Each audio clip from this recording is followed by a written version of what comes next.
I want to welcome up Ron's sister, Caitlin Tarentino, to give Ron's eulogy, along with his other sisters, Danielle Tarentino, Jennifer McMahon, and Ron's wife, Tricia Tarentino. Thank you.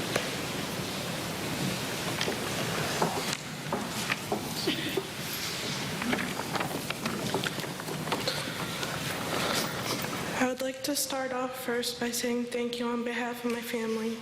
We never thought that a day as tragic as this would come, and the outpouring of love and support has been truly appreciated. From the members of the community doing all they can do to honor my brother's memory, to the visitors from out of state, we thank you from the bottom of our hearts. Ronald Tarentino Jr. was born in Melrose on June 22nd, 1973, to Sharon and Ronald Tarentino Sr. Being the firstborn and a male in an Italian family made him kind of a big deal from the beginning, which led to his nickname, the Prince. My parents adored Ronnie. He was the apple of their eye.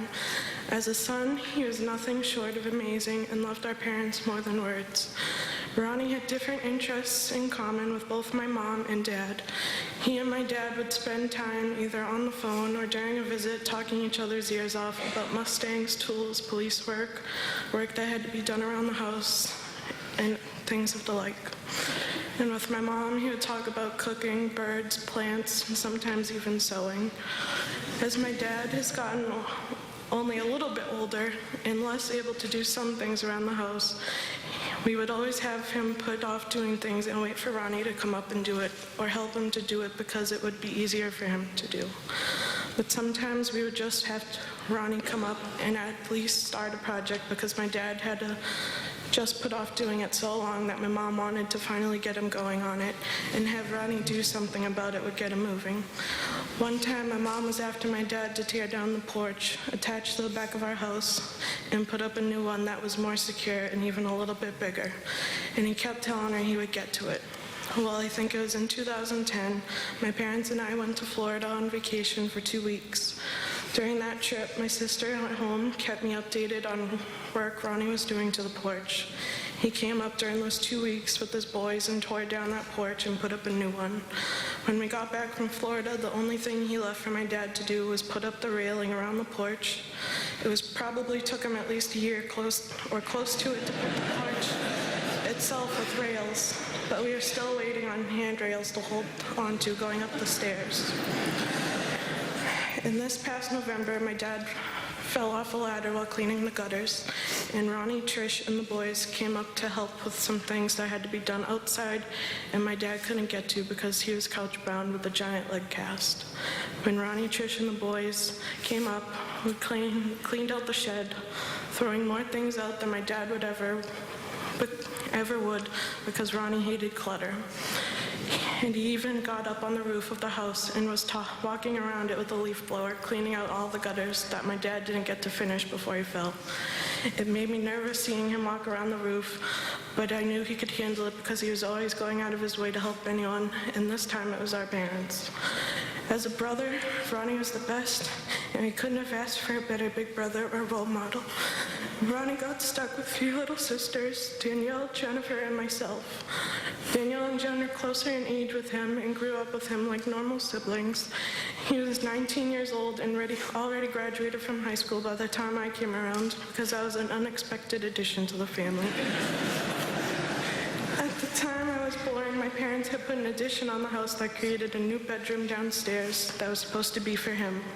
My parents worried that by giving him that room, he would be able to sneak in and out of the house unnoticed, so they gave it to me, and he was a little miffed about that.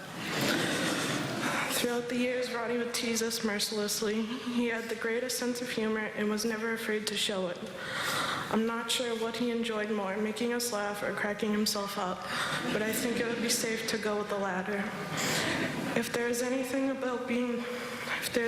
being the youngest child has taught me, it's how to laugh at myself and not take things too seriously. And he is largely responsible for that, and I'm so grateful. He made me stronger. I will always miss the silly and sometimes gross things he would do to get the laugh. That was one of my favorite things about him.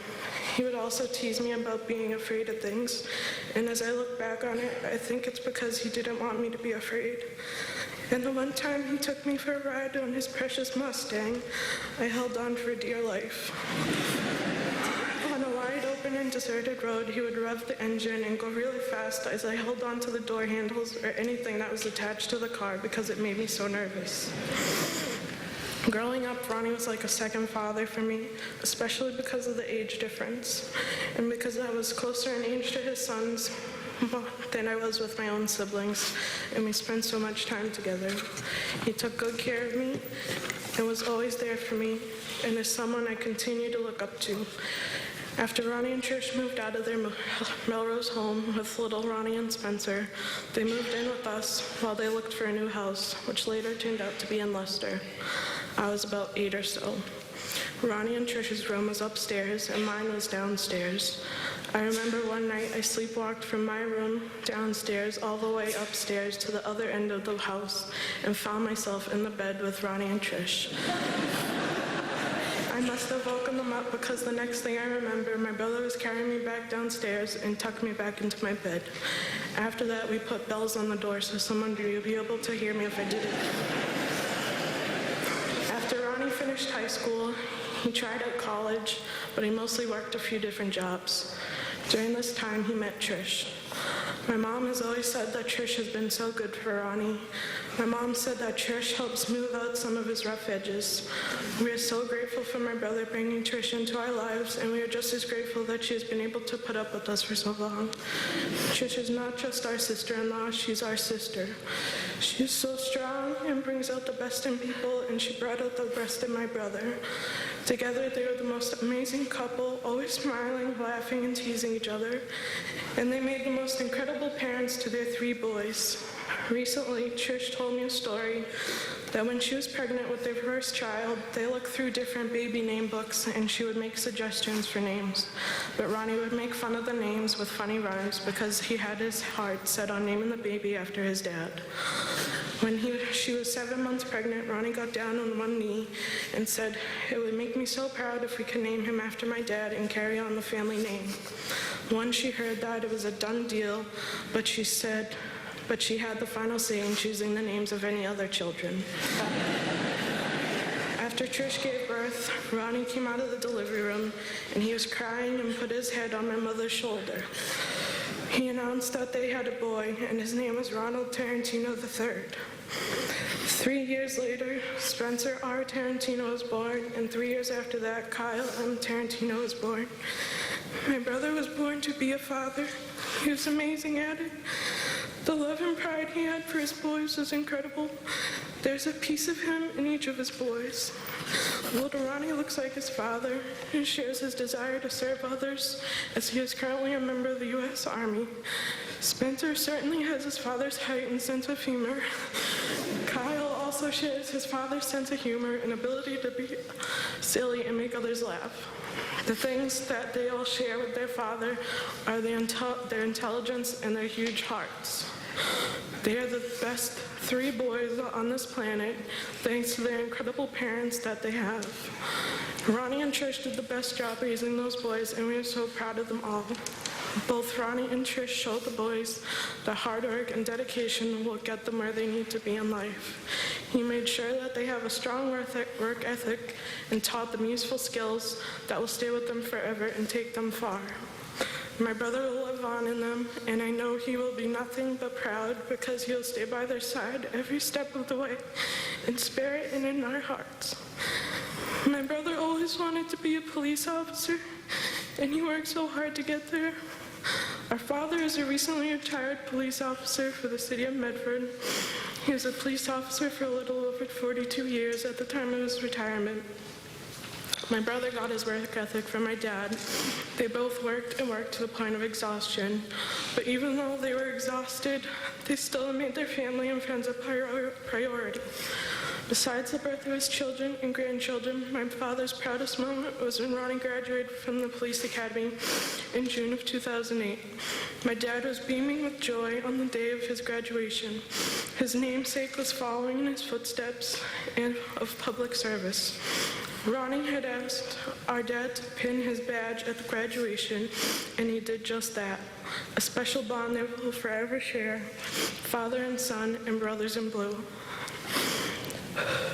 My brother was the greatest officer any department could hope for. He did his job the right way. He had everything you needed to be a great police officer: courage, strength, integrity, and compassion, just to name a few. It was his calling. He had such a positive impact on both the community he served and the officers he served with. I found a letter of commendation while I was looking through some of his things. The letter was dated June 18, 2009, from Worcester County Sheriff Guy Glotis. He writes, "Dear Ron, I am writing to congratulate you on recently receiving the Mothers Against Drunk Driving Drive for Life Award. This award is a tremendous honor that represents an outstanding work ethic and a significant contribution to the public. I believe that it is immensely admirable that you have devoted such a great deal of your time and efforts to serving our community. Your selfless actions while serving as a police officer are undoubtedly commendable, and you have proven yourself more than worthy of this honor. And over the last week, I've gotten to meet many of his brother and sister officers, and I am blown away by all of their love and support. They are all extraordinary officers that I know will continue to be a part of our lives forever. And the one thing that stood out to me is how Ronnie was always the same person. He never changed or behaved differently for others. Everyone knew he had the best sense of humor, and he would leave you in stitches by doing something silly and being a prankster, and that he had a heart of gold. He was kind to everyone, and I've never heard anyone say otherwise. I was so proud of my brother being a police officer, doing the job he did, and how he did it takes a lot out of a person, but he was always strong and never complained. He loved what he did. The influence in large part of both my father, my brother, as well as the remarkable officers that I get to work with on a daily basis has left me with the desire to put on a uniform for myself and make them all proud, to make my brother proud and my hero proud. This last week I've been asking myself over and over again if this is really happening, if this really happened to my brother, why did this have to happen? Why was my brother punished for doing his job? As the children of a police officer, we were raised to love and respect police officers and any member of public safety. And we hope that from our tragedy, that those values will be reinforced in others and that there will be change, because police lives matter.